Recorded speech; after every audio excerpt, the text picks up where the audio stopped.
que ha venido demostrando del 2019 a este momento cómo buscan siempre tratar de desgastar o ir contra acciones del gobierno, ¿no?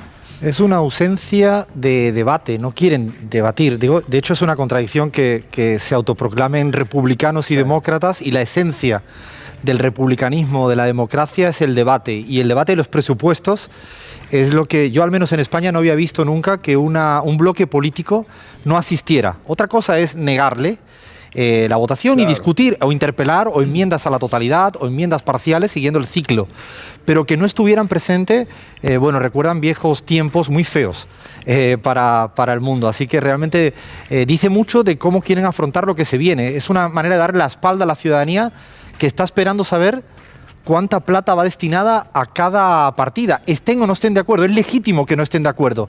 Lo que parece difícil de aceptar es que sea legítimo no presentarse a una discusión. Porque además, primero que lo básico, como bien decís vos y siempre señalamos, es el debate. Los eligen para que vayan a trabajar ahí, a sentarse.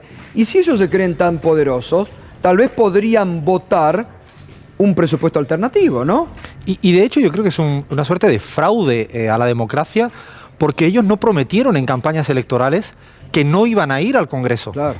Que yo sepa, en ninguna aparición pública de ningún congresista dijo expresamente... Bueno, fíjate vos el ejemplo de Milei, que habla de la casta, que habla de los ñoquis, en contra de todos los políticos, y en la primera sesión de la Comisión de Presupuesto que debía ir, no fue. Muestran realmente, es una contradicción, insisto, porque además no lo pusieron como parte del libreto de promesas electorales.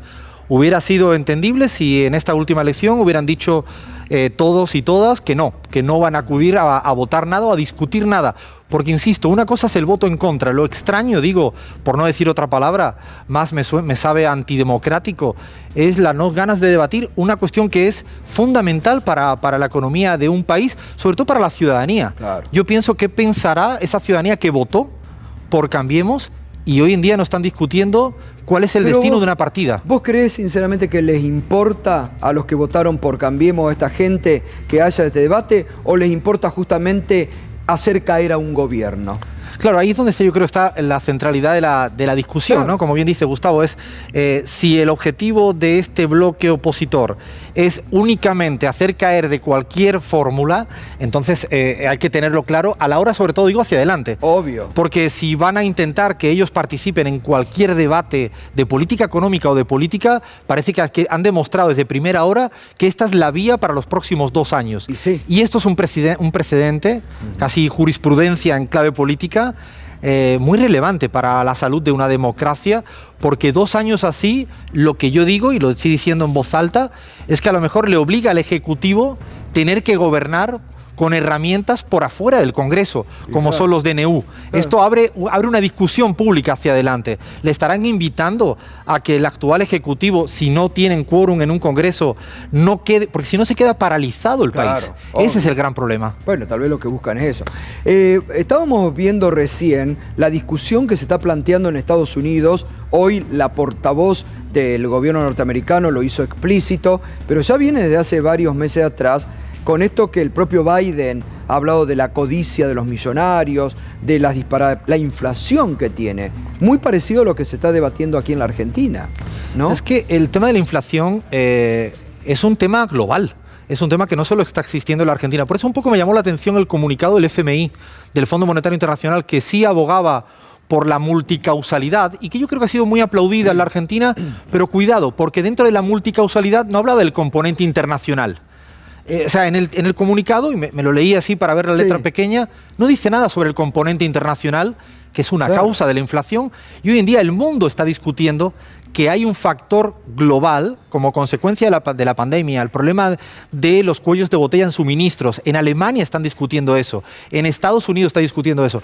Evidentemente no se justifica toda la inflación por el componente internacional, pero precisamente la portavoz en Estados Unidos ha puesto en el centro eso y otro tema igual o más importante, la cuestión del carácter especulativo. Ella utilizaba la palabra codicia. Codicia. ¿No? Claro, es fuerte, ¿no? Que la portavoz hable de... Porque acá en la Argentina se utilizan esos términos y empiezan Venezuela, autoritarismo.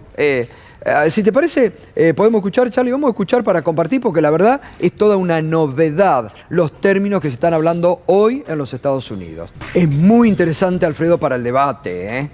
Es que acá se hacen los distraídos, ¿viste? En Estados Unidos. Tanto que se llenan la boca los sectores del establishment local con Estados Unidos. Van los 4 de julio al besamanos corriendo, pero cuando se hablan estas cosas, ¿viste? Ignoran acá. Los analistas de la derecha y los políticos de la derecha creo que se dejan la mitad de lo que dicen sus propios sectores en el mundo. Es verdad. A mí me llama la atención porque creo que se van saltando páginas. Es una manera muy particular Claro. de leer un libro, Claro. como que no llegan a los últimos capítulos. Quizás el propio Milei creo que se agota y lee la introducción y se dejó de leer la letra pequeña, porque la cuestión de la codicia, el carácter especulativo, la concentración, cuando habla la portavoz, se espera a la persona que le entreviste que retroceda, y no, da 2 pasos al frente, como Exacto. diciendo, sí, Claro. es que hay una cuestión estrictamente especulativa de una corporación cárnica, en este caso, que ocurre en la Argentina. Yo me puse a mirar el dato de los pañales, algo de lo que se habla muy poco, la carne, los pañales, las cuestiones fundamentales. 2 empresas en la Argentina concentran el 90% de los pañales que se venden en este país.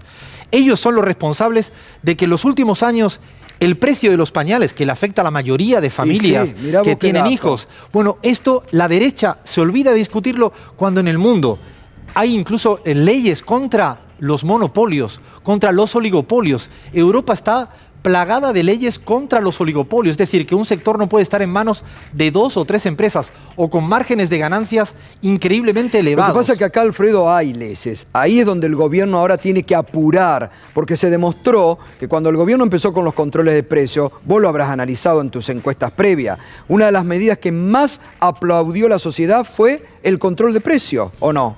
Y es que la ciudadanía lo que quería durante estos 2 años es que, por favor, los precios no subieran con carácter especulativo en un tiempo de pandemia. Por eso lo que está diciendo desde Estados Unidos, desde Alemania, desde Francia, de España, o que se discute en la Argentina, es que el precio es cierto que es multicausal, pero insisto, y eso es una cuestión dirigida más al Fondo Monetario Internacional. También debe de reconocer el FMI en su comunicado que la multicausalidad Sí. obedece a justamente lo que dice su portavoz. Ahora, ahí también el fondo, ¿no? Que el principal accionista de Estados Unidos no ve lo que está pasando y después le exige a la Argentina, es medio loco, ¿no? Es un poco, si lo digo suavemente, tiene un cierto tono hipócrita, que en algún sentido la portavoz diga, por favor, hay concentraciones que utilizan la codicia para incrementar precios, y el fondo en el comunicado Claro. contra la Argentina no menciona la palabra ni codicia, ni concentración, ni especulación, y sí habla de multicausalidad, siempre con los factores habituales del neoliberalismo. Utilizó hoy el diputado Máximo Kirchner una muy buena palabra, me parece, para definir esa situación. Goloso.